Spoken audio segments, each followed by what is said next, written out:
You're watching Simply with Spandu. Hi friends, this is Spandana. Welcome back to my channel Simply with Spandu. ఎలా ఉన్నారు అందరూ? బాగున్నారా? నేనైతే మీరు చూపించిన అభిమానానికి ఓ 1/2 కిలో పెరిగా. సో అంత హ్యాపీగా ఉన్నానన్నమాట. సో ఈ బ్యాక్గ్రౌండ్ చూసారా, ఎన్ని రోజులైందో కదా ఈ బ్యాక్గ్రౌండ్లోకి వచ్చేసి. మన ఛానల్లో ఈ బ్యాక్గ్రౌండ్ కనిపించిందంటే ఆ రోజు కుకింగ్ వీడియోస్ అన్నమాట. సో ఇవాళ నేను చూపించబోయే కుకింగ్ రెసిపీ ఏంటంటే అందం, ఆరోగ్యం, రుచి 3 కలగలిసిన ఒక బ్రేక్ఫాస్ట్ రెసిపీ. చాలా ఈజీగా టేస్టీగా ఎలా చేసుకోవాలో చూపించబోతున్నాను అనమాట. ఆ రెసిపీ ఏంటో తెలుసుకోవాలంటే ఏం చేయాలో మీకు తెలుసు కదా. లైక్ చేయాలి, షేర్ చేయాలి, సబ్స్క్రైబ్ చేయాలి.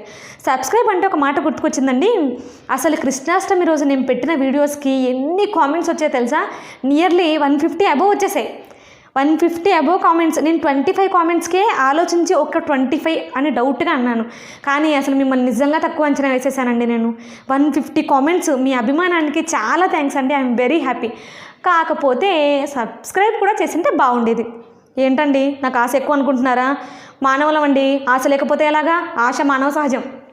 సో సబ్స్క్రైబ్ కూడా చేసుకుంటే మీ పేరు చెప్పుకొని ఇంకో కిలో పెరుగుతా. ఓకే, ఇవాళ నేను చూపించబోయే రెసిపీ ఏంటంటే, ఈ వెజిటబుల్ గురించి చెప్పగానే మొహం ఇలా పెట్టకండి. ఎందుకంటే నేను చేసే పడ్డు అలా ఉండదన్నమాట. యాక్చువల్లీ మీకు చెప్పలేదు కదా, పడ్డు చేస్తున్నాను ఇవాళ. పడ్డు లేదా పొంగనాలు.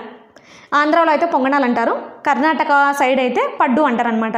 సో ఈ పడ్డు ఏంటంటే నేను బీట్రూట్, క్యారెట్, గుమ్మడికాయతో చేయబోతున్నాను. బీట్రూట్, క్యారెట్ అని పేరెత్తగానే వెంటనే వీడియో క్లోజ్ చేసేయకండి. ఎందుకంటే ఈ బీట్రూట్లో ఉండే పచ్చి వాసన, పచ్చిదనము అది ఏమీ లేకుండా ఎలా చేయాలో ఈ వీడియోలో నేను క్లియర్గా ఎక్స్ప్లెయిన్ చేస్తాను. ఇంకా క్యారెట్లో ఉండే స్వీట్నెస్ తగలకుండా అది చాలా టేస్టీగా, మంచి కలర్ఫుల్గా ఉండేలాగా ఎలా చేయాలో కూడా చూపిస్తాను. ఇంకా థర్డ్ది ఏంటంటే గుమ్మడికాయ గుంత పొంగనాలు ఇంత టేస్టీగా ఉంటాయని ట్రై చేసేదాకా నాకు కూడా తెలియదు. ఈ మూడిట్లో ది బెస్ట్ ఏంటంటే గుమ్మడికాయ గుంత పొంగనాలి. అసలు ఆ టేస్ట్ నేను ఎక్స్ప్లెయిన్ చేయలేను, అంత బాగుంది. మీరు ఒక్కసారి గుమ్మడికాయ గుంత పొంగనాలు ట్రై చేస్తే మళ్ళీ నార్మల్ పొంగనాలు వేసుకోరు. అంత బాగుంటాయి, అంత ఈజీగా కూడా ఉంటాయి. సో ఈ 3 రెసిపీస్ నేను ఒకే బ్యాటర్తో చేయబోతున్నాను. దీంట్లో కామన్గా బ్యాటర్ ఏదైతే ఉందో అది నేను మీకు చూపించట్లేదండి. ఎందుకంటే మీకు ఆల్రెడీ తెలుసు కదా దోశ బ్యాటర్ కానీ పొంగనాల బ్యాటర్ కానీ ఎలా ప్రిపేర్ చేయాలో. సో ఆ కలర్ఫుల్, టేస్టీ, హెల్దీ, బ్యూటీ మీకు అందరికీ తెలిసింది ఏంటంటే బీట్రూట్ వల్ల, క్యారెట్ వల్ల మంచిగా ఫేస్లో గ్లో వస్తుందని. అది తెలిసినా కూడా కొంతమంది కొంచెం నొచ్చుకుని క్యారెట్ జ్యూసో, క్యారెటో ఏదో ఒకటి తింటారు, కానీ బీట్రూట్ జ్యూస్ ఆ జోలికి అస్సలు వెళ్ళదు. ఎందుకంటే దాంట్లో పచ్చి వాసన, ఆ టేస్ట్ అనేది మనం ఎక్కువ తినలేం. బీట్రూట్ జ్యూస్ కూడా తాగలేం. కానీ అలాంటి వాళ్ళు ఈ బ్రేక్ఫాస్ట్ టైంలో తీసుకుంటే మీకు రక్తం బాగా పడుతుంది, ఇంకా ఫేస్లో గ్లో వస్తుంది, తింటే కూడా చాలా టేస్టీగా ఉంటుంది. కాబట్టి ఇది మెయిన్గా పిల్లలు ఉన్న తలలు కంపల్సరీ ట్రై చేయాలి. ఎందుకంటే వాళ్ళ పిల్లలకి ఇవి చాలా అవసరం. కాబట్టి ఇంత ఊరించేశాక ఇంకా బాగోదు కదా వీడియో లేట్ చేస్తే. మీరైతే వీడియో చూసేయండి. ఫస్ట్ మనం పొంగనాలు వేసుకోవడానికి పొంగనాల బ్యాటరు లేదా దోశ బ్యాటరు కామన్గా ప్రిపేర్ చేసుకుంటాం కదా, అలాగే బియ్యం, మినపప్పుతో కామన్గా బ్యాటర్ ప్రిపేర్ చేసుకోండి. ఇప్పుడు ఫస్ట్ అయితే నేను బీట్రూట్తో ఎలా చేసుకోవాలో చూపిస్తాను. నేను బీట్రూట్ 4 పీసెస్ తీసుకున్నానండి. ఈ 4 పీసెస్ నేను 2 స్పూన్స్ పిండికి తీసుకున్నాను అనమాట. దీంట్లో స్వీట్నెస్ ఉంటుంది కాబట్టి ఆ స్వీట్నెస్ని కాస్త బ్యాలెన్స్ చేయడానికి ఖచ్చితంగా మిర్చి వేసుకోవాలండి.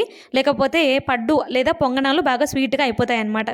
వాటర్ దీంట్లో అస్సలు వేసుకోవద్దు. నేను పొరపాటున వేసేసాను. సో నేను వాటర్ వేసినందుకు గాను నాకు పడ్డు 2 స్పూన్లకు పడిపోయే పేస్ట్ కాస్త 3 స్పూన్లు అయిందనమాట. నేను ఇందాక చెప్పడం మర్చిపోయానండి. దీంట్లో మనం ఆ బ్యాటర్ ఉంది కదా, ఆ బ్యాటర్లో వాటర్ అస్సలు వేసుకోకూడదు. ఎందుకంటే మనం వేసేది వెజిటబుల్స్ కాబట్టి వెజిటబుల్స్లో న్యాచురల్గానే వాటర్ కన్సిస్టెన్సీ ఉంటుంది కాబట్టి మనం వేసుకోకూడదు అనమాట.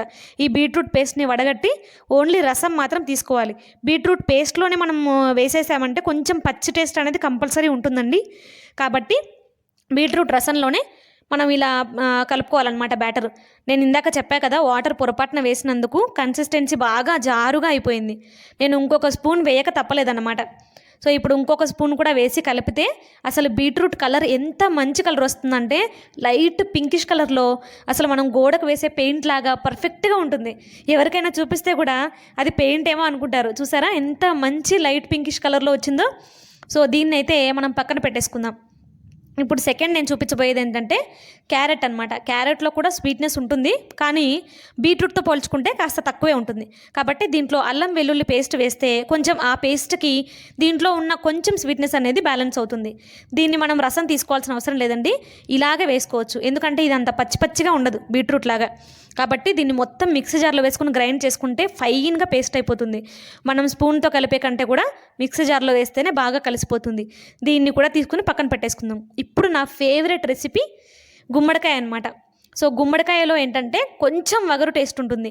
మనం గుమ్మడికాయ కూర చేసినప్పుడైనా దప్పలం చేసినప్పుడైనా తప్పకుండా కొంచెం బెల్లం వేస్తారు. ఆ బెల్లం ఎంత వేయాలంటే మనం వంట సోడా వేసుకుంటాం కదా, కేవలం అంత మాత్రమే వేయాలి.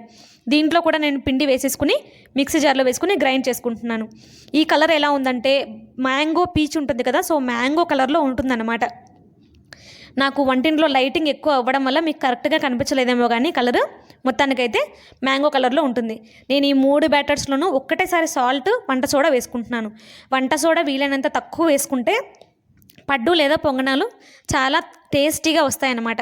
చాలామంది ఏం చేస్తారంటే దీంట్లో పొంగనాలలో బాగా ఆయిల్ ఎక్కువ వేసేసి చాలా పెద్ద పెద్దగా వేస్తూ ఉంటారు.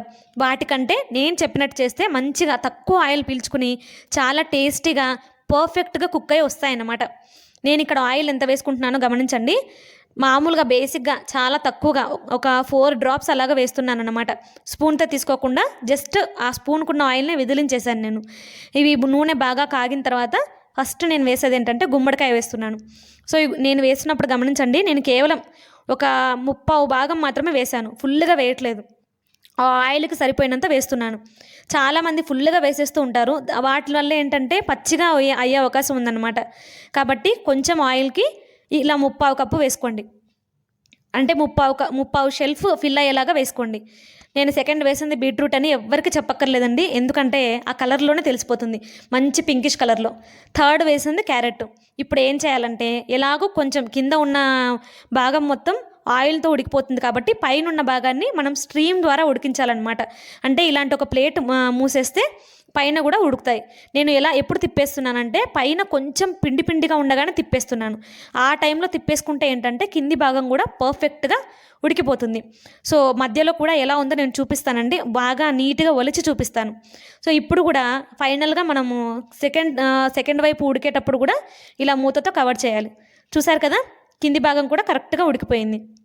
3 రకాల పడ్డు లేదా గుంత పొంగనాలు రెడీ అయిపోయాయి అనమాట. అన్నీ నీట్గా ఓపెన్ చేసి చూపిస్తానండి. కొంచెం కూడా పచ్చిగా లేకుండా నీట్గా కంప్లీట్గా కుక్ అయ్యాయి. ఆయిల్ కూడా చాలా తక్కువగా పీల్చుకున్నాయి. ఆ లాస్ట్లో చెప్పాను కదా గుమ్మడికాయ గుంత పొంగనాలని, అవి మాత్రం తప్పకుండా ట్రై చేసి ఎలా ఉన్నాయో నాకు కామెంట్ ద్వారా తెలియజేయండి. అలాగే లైక్ చేయండి, షేర్ చేయండి, సబ్స్క్రైబ్ చేసుకోండి. పక్కనున్న గంట కొట్టడం మాత్రం మర్చిపోవద్దే, ఎందుకంటే నేను పెట్టగానే వీడియో అప్డేట్స్ మీకు రావాలిగా మరి.